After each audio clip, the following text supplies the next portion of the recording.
Coup d'État au Niger, le général Tiani n'est pas Che Guevara.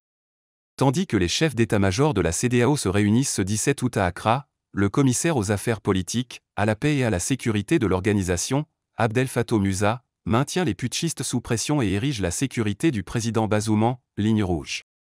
Avant le coup d'État du 26 juillet au Niger, il y a eu ces dernières années des putschs en Guinée, au Burkina Faso et au Mali.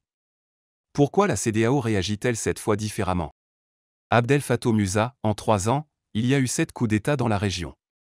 Il faut arrêter cette contagion et nous pensons que c'est le bon moment avec le Niger, après tous les avertissements qui ont été formulés. La CEDEAO est par ailleurs sous une nouvelle administration. Le président Bola Tinubu est désormais à sa tête, et les Africains doivent connaître le rôle qu'il entend jouer en faveur de la démocratie et contre les dictatures militaires. Mais pourquoi une intervention militaire est-elle envisagée? Nous n'avons pas dit que nous allions immédiatement utiliser la force militaire. Nous avons ouvert toutes les voies de résolution du conflit, en commençant par des offres de médiation, qui ont été rejetées par la junte dirigée par le général Abdourahmane Tiani. Je faisais partie d'une mission conjointe qui devait se rendre sur place début août. Nous étions sur le chemin de l'aéroport et nous avons dû faire demi-tour parce que les putschistes ne voulaient pas nous recevoir.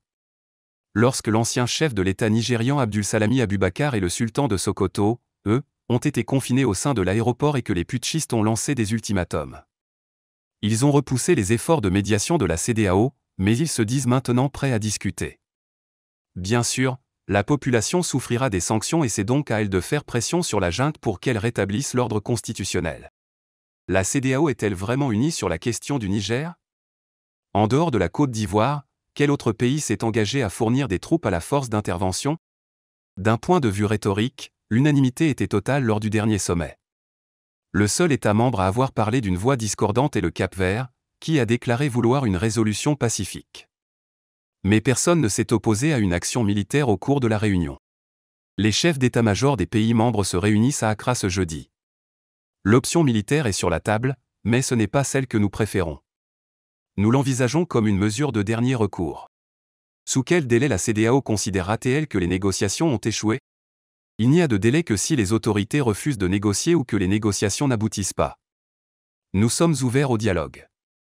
Je ne vais pas discuter des délais. Mais n'auriez-vous pas besoin de l'approbation du Conseil de sécurité des Nations Unies avant toute intervention militaire? La Russie en est un membre permanent et elle s'est prononcée contre cette éventualité. Les puissances qui jouent un rôle en Ukraine ont-elles au préalable demandé l'avis du Conseil de sécurité? Pourquoi la CEDEAO devrait-elle le faire? Lorsque nous sommes allés au Libéria et en Sierra Leone, nous n'avons rien demandé au Conseil de sécurité. Nous l'avons informé après coup. Alors pourquoi aurions-nous besoin de le consulter maintenant? J'ajoute que je connais bien l'ONU et que, la plupart du temps, lorsque les pays africains disent qu'ils vont au Conseil de sécurité, la bénédiction internationale n'est que secondaire. Ce qu'ils veulent vraiment, c'est obtenir une contribution à l'effort, un soutien financier et matériel. Mais même le Parlement de la CEDEAO n'a pas soutenu l'intervention militaire. Je ne conteste pas le fait que les avis soient divisés, y compris et surtout au Nigeria. Entre le Niger et le nord du Nigeria, ce sont des relations commerciales, c'est un même peuple. Il y a quelques 700 000 réfugiés nigérians au Niger. Pour ce qui est des négociations, le Premier ministre du Niger nous a tendu la main et nous a dit qu'il était prêt à discuter, mais si vous l'écoutez attentivement, vous verrez qu'il tient un double langage. Les putschistes sont prêts à discuter, mais poursuivent leurs actions provocatrices en accusant le président de trahison. En quoi cela favorise-t-il les pourparlers? Le Burkina Faso et le Mali ont déclaré que tout acte d'agression contre le Niger serait considéré comme une attaque contre eux-mêmes. Ne craignez-vous pas que cela n'aggrave la crise dans toute la région? Et que se passerait-il si la CEDEAO intervenait et que la junte ouvrait son arsenal et que des acteurs non étatiques avaient accès à des armes? Dans la planification militaire des chefs d'état-major de la CEDEAO, tous ces facteurs de risque ont été pris en compte. Nous savons de quoi le Burkina Faso est capable. Nous savons ce dont le Mali est capable et ce dont il est incapable. Il est naturel que les pays qui font l'objet de sanctions de la part de la CEDEAO se regroupent. Mais qu'ils soient en mesure de mettre leurs menaces à exécution, c'est une autre affaire. Ces coups d'État menés en Afrique de l'Ouest sont-ils la conséquence d'un déficit de gouvernance? Aujourd'hui, les putschistes du Burkina Faso, du Mali et maintenant du Niger invoquent l'insécurité, en particulier le terrorisme, pour justifier leur passage à l'acte. Mais à qui incombe la responsabilité première de lutter contre les terroristes? N'est-ce pas le rôle de l'armée? Ces coups d'État se déroulent dans des pays francophones. Cela accrédite-t-il l'idée selon laquelle il s'agit d'une rébellion contre l'impérialisme français? La domination française dans le secteur de la sécurité, avec des bases dans tous ces pays, et la protection apparente dont bénéficiaient des dirigeants impopulaires auprès des masses, tout cela joue. Mais la situation est plus complexe. Si vous regardez les coups d'État qui ont eu lieu, il s'agit d'une ceinture qui chevauche le Sahara et les pays côtiers, de la Guinée au Soudan. Le Soudan n'est pas francophone. La Guinée n'a pas toujours été proche de la France. C'est une ancienne colonie rebelle et c'est l'une des premières à avoir obtenu son indépendance, en 1958. La France l'a sévèrement punie pour cela. Par ailleurs, pourquoi n'y a-t-il pas de coup d'État en Côte d'Ivoire, au Sénégal, au Togo ou au Bénin? Il faut tenir compte du fait que les pays du Sahel sont confrontés à de graves problèmes climatiques, entre précipitations irrégulières et sécheresses, ce qui génère des conflits intercommunautaires. Quant au coup d'État au Niger, il n'est pas fondé sur des sentiments anti-français. Il s'agit d'un coup d'État de palais. Des personnes payées pour protéger le président l'ont pris en otage, se sont emparées du pouvoir et ont commencé à chercher des justifications et à mobiliser les gens contre les Français. L'histoire vous dira que le coup d'État n'avait rien à voir avec un éventuel sentiment anti-français au sein de l'armée. Vous avez demandé le rétablissement de Mohamed Bazoum dans ses fonctions. Les chefs d'État renversés ne reviennent jamais au pouvoir. Est-ce non négociable? C'est une question piège. Le président a été pris en otage et qu'attendez-vous de la CEDEAO? Qu'elle l'oublie? Ce n'est pas ce que nous allons faire. Nous demandons sa libération et sa réintégration. Est-ce réaliste?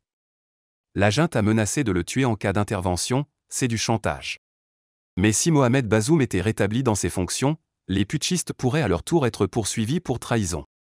Je ne dévoilerai pas le contenu des négociations. Mais la ligne rouge, c'est la sécurité et l'intégrité physique du président et des membres de sa famille.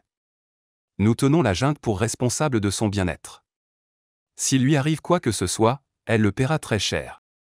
Selon certaines informations, un fils du président aurait besoin de soins médicaux. La CEDEAO est-elle en contact avec Mohamed Bazoum? Au début, oui. Puis, plus tard, les militaires lui ont coupé l'accès. On nous a effectivement dit que son fils de 20 ans avait besoin de soins. Cela montre le degré d'inhumanité des putschistes. Qu'est-ce que le fils a à voir avec le père? Qu'est-ce qui justifie qu'il soit retenu en otage? Peut-on vraiment dire que l'Union africaine (UA) est sur la même ligne en matière d'intervention militaire? J'ai participé à la réunion du Conseil de paix et de sécurité de l'UA le 14 août et, bien sûr, les avis sont partagés. Il y a des pays dans la région de la SADC, Communauté de développement de l'Afrique australe où, en raison de leur histoire, le récit de la révolution et de l'insurrection trouve un certain écho et où il existe donc une solidarité naturelle. Pour ce qui est des sanctions, elles ont déjà commencé à faire leur effet. Lundi, l'ambassadeur nigérien présent à la réunion de paix de l'UA a détaillé les souffrances déjà endurées par le pays. Environ 60% à 70% de l'économie du Niger dépend du Nigeria. Ses importations et ses exportations ne passent pas par l'Algérie, mais par le Bénin. Le refus d'Alger d'accepter les sanctions a donc un impact minime. Le secrétaire d'État américain s'est entretenu avec le président Tinubu il y a quelques jours et lui a demandé de veiller à ce que la CEDEAO maintienne la pression sur le Niger.